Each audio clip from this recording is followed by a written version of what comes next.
Números 33, versículo 1.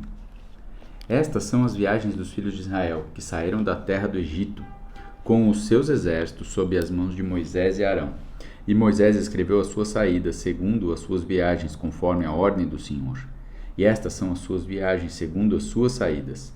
E partiram de Ramsés do primeiro mês, no dia 15 do primeiro mês. No dia seguinte, após a Páscoa, os filhos de Israel saíram com a alta mão aos olhos de todos os egípcios.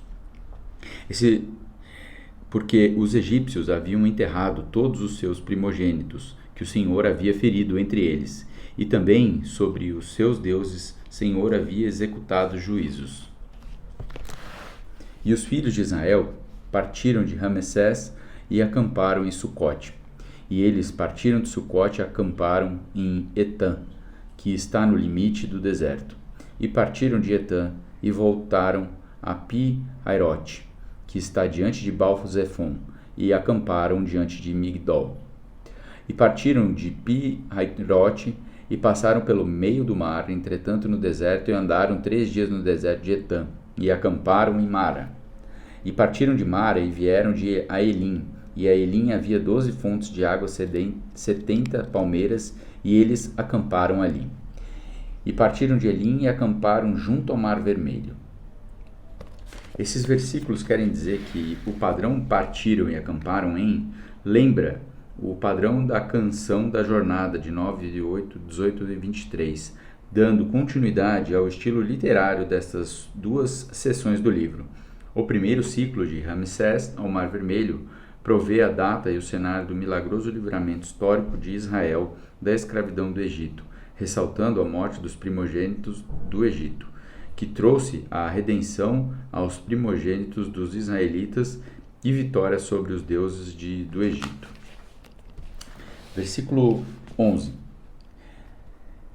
E partiram do Mar Vermelho e acamparam no deserto de Sim. E aprenderam sua viagem para fora do deserto de Sim e acamparam em Dófica. E partiram de Dófica e acamparam em Alos. E partiram de Alos e acamparam em Refidim, onde não havia água para o povo beber. E partiram de Redifim e acamparam no deserto de Sinai. E partiram do deserto de Sinai e acamparam em Quibrote Hatavá. E partiram de Quibrote Havatá e acamparam em Hazerote. Esses versículos quer dizer que do deserto de Sim a Hazerote, não mencionado o Monte Sinai, embora o deserto de Sinai esteja incluso.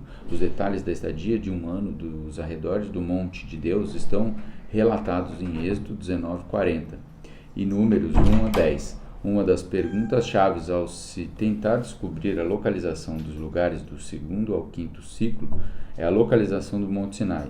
Ao longo dos séculos, mais de 20 montes diferentes foram sugeridos, inclusive Jebel Elal no nordeste da península do Sinai, próximo ao caminho do deserto de Sul, Jebel Sim Beché na região centro-oeste de Jebel Serbal e o tradicional Jebel Musa na região sul do Sinai, e Ar Carcom no deserto de Pará.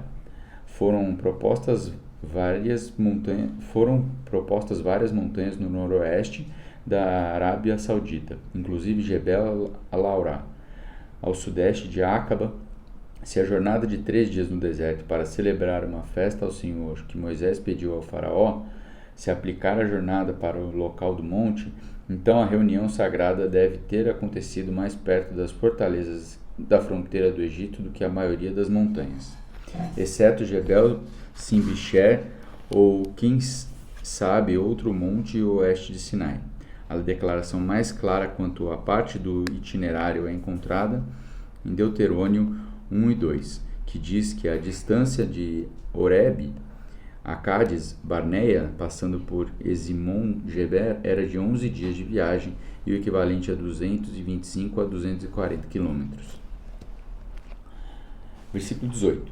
E partiram de Hazerote e acamparam em Ritma. E partiram de Ritma e acamparam em Rimon-Perez. E partiram de Rimon-Perez e acamparam em Libana. E partiram de Libana e acamparam em Rissa. E partiram de Rissa e acamparam em Quelata. E partiram de Quelata e acamparam em Monte Sefer. E partiram do Monte Sefer e acamparam em Herada.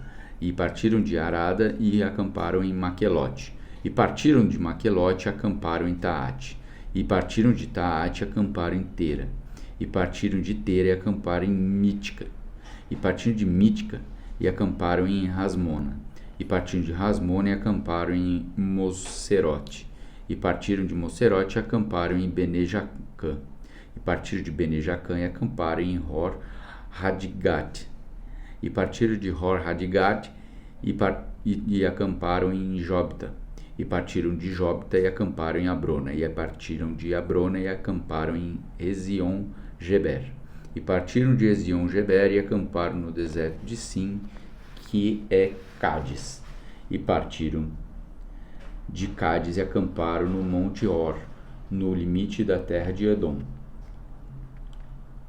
Esses versículos querem dizer que nenhum dos lugares do terceiro e quarto ciclo pode ser localizado com precisão. A maioria deles é desconhecida nos restantes das escrituras na história posterior pelos geógrafos históricos atuais. O quinto ciclo de Hor-Hagidgad e Zalmona inclui a morte do primeiro sumo sacerdote, Arão, no Monte Hor, o qual, assim como Moisés, foi proibido de entrar na terra prometida por causa da sua rebelião nas águas de Meribá. A referência ao rei de Arad, o cananeu, lembra o leitor da vitória sobre os exércitos cananeus, que certa vez tinham derrotado Israel pouco depois que os israelitas se recusaram a entrar na terra prometida. Versículo 38. E Arão, o sacerdote, subiu ao Monte Hor conforme ordenou do Senhor, e ali morreu no primeiro dia do quinto mês do 40º ano, depois que os filhos de Israel saíram da terra do Egito. E Arão tinha 123 anos, quando morreu no Monte Hor. E o rei de Arad, o cananeu que habitava no sul da terra de Canaã, ouviu que chegaram os filhos de Israel. E partiram do Monte Hor e acamparam em Zalmona. E partiram de Zalmone e acamparam em Pumom. E partiram de Pumom e acamparam em Obed. Os lugares mencionados no sexto ciclo de Pumom, as planícies de Moabe, ficam nos arredores da Araba, ao sul do Mar Morto, e na Transjordânia, na região de Edom, Moabe e Emon.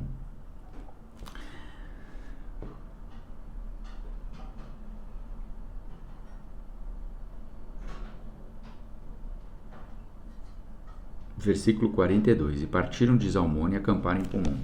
E partiram de Pumom e acamparam em Obote. E partiram de Obote e acamparam em Ije-Abarim, na fronteira de Moabe.